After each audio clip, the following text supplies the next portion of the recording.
Why do Muslims believe Christianity was altered? Introduction. Few religious claims generate as much tension and misunderstanding as this one. Muslims believe that Christianity was altered. To many Christians, this sounds offensive. To others, it sounds dismissive or arrogant. But here is the uncomfortable truth. This belief is not emotional, it is not political, and it is not modern. It is rooted in Islamic theology, supported by historical questions, and reinforced by textual realities. This video is not about attacking Christianity. It is not about proving one religion superior to another. It is about understanding why Muslims sincerely believe that the original message of Jesus was changed over time. Because disagreement without understanding is noise, and understanding begins with context. The core concept: what does corruption mean in Islam? In Islamic thought, the issue is summarized by one key term: tahrif. Tahrif does not simply mean fake or false. Classical Muslim scholars identified two types of alteration. One, textual alteration, changes in wording, additions, omissions, or redactions in the sacred text itself.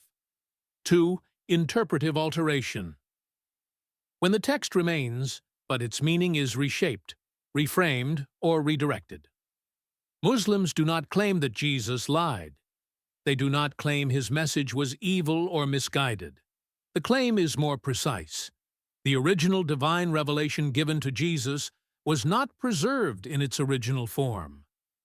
This distinction matters. The Islamic view of Jesus and the Gospel. Contrary to popular belief, Islam holds Jesus in extremely high regard. According to the Quran, Jesus was born miraculously. He performed miracles. He was chosen and honored by God. He received divine revelation. Muslims believe in the Gospel, Injil, as a true revelation from God. But here is the crucial point. The Gospel revealed to Jesus is not the same as the four Gospels in the New Testament. The Quran repeatedly accuses people, not prophets, of distortion. The criticism is historical, not personal. The timeline problem, from Jesus to the Gospels. This is one of the strongest foundations of the Muslim argument. Let's talk about dates. Jesus lived around 4 BCE to 30 CE. The earliest Gospel, Mark, appears around 65 to 70 CE. Matthew and Luke followed decades later. John appears near the end of the 1st century. That means no Gospel was written during Jesus' lifetime. None claims to be dictated by Jesus. None was written in Jesus' native language, Aramaic. From an Islamic perspective, this raises a serious question. How can a divine scripture emerge decades later, through anonymous authors, without direct prophetic supervision? In Islam, revelation was memorized immediately, written down early, preserved as a unified text. This contrast heavily shapes Muslim skepticism. Multiple Gospels, multiple versions. The New Testament did not emerge in a vacuum. Early Christianity produced many Gospels, including the Gospel of Thomas, the Gospel of Peter, the Gospel of Mary, the Gospel of Barnabas. Eventually, church councils decided which texts were inspired, which were heretical. From a Muslim viewpoint, this is deeply problematic. Should divine revelation be filtered through councils, votes, and political authority? Additionally, the accepted Gospels contain contradictory genealogies, different resurrection accounts, conflicting last words of Jesus, divergent portrayals of his mission. Muslims see these not as mysteries, but as evidence of human authorship. The absence of a clear divine claim. A central Muslim question is simple. Did Jesus ever explicitly say, "I am God, worship me"? In the Gospels, Jesus prays to God. He distinguishes himself from God. He denies absolute authority. He submits to God's will. Statements supporting divinity are indirect, interpretive, and debated. From the Islamic viewpoint, such a foundational doctrine should be explicit, not inferred, not debated. Centuries later, the doctrine of the Trinity. Islam is uncompromisingly monotheistic. God is one indivisible, unbegotten, beyond incarnation. The Trinity, as defined later by church councils, presents a theological rupture. Muslims argue Jesus preached monotheism. The Trinity developed gradually. It was influenced by Greek philosophy. It was formalized centuries after Jesus. Thus, Islam views the Trinity not as revelation, but as theological evolution. The role of Paul.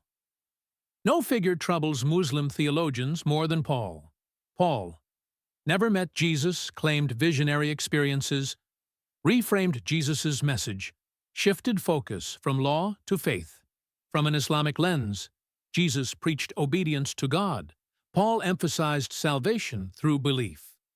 The message was universalized. The original Jewish context was abandoned.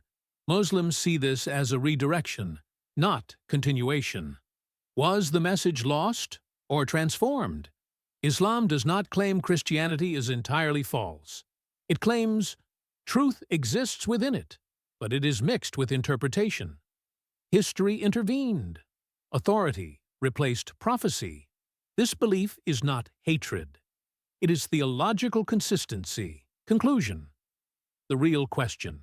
This debate was never about disrespect, and it was never about proving one faith superior to another. It is about preservation, about memory, about what happens to a message when it travels through centuries of power, politics, fear, and devotion. Did the original message remain intact, or was it shaped, interpreted, translated, and reframed by history? Muslims answer this question one way. Christians answer it another. Not because one side is dishonest, but because each tradition inherited a different story of trust. One emphasizes protection through preservation. The other emphasizes meaning through interpretation. And here is the uncomfortable truth. Understanding why this disagreement exists is far more important than choosing a side. Because when faith is taught without context, it becomes fragile. When belief is defended without understanding, it becomes defensive. And when certainty refuses to listen, it hardens into fear. Real faith does not collapse under questions. It deepens through them. And real dialogue does not begin when everyone agrees. It begins when we are willing to admit that we might not fully understand the other. Perhaps the most important question is not, who is right? But rather, what happens to faith when it is no longer allowed to ask why? Because history shows us this much. Silence does not protect belief. Curiosity does. And dialogue begins precisely where certainty ends.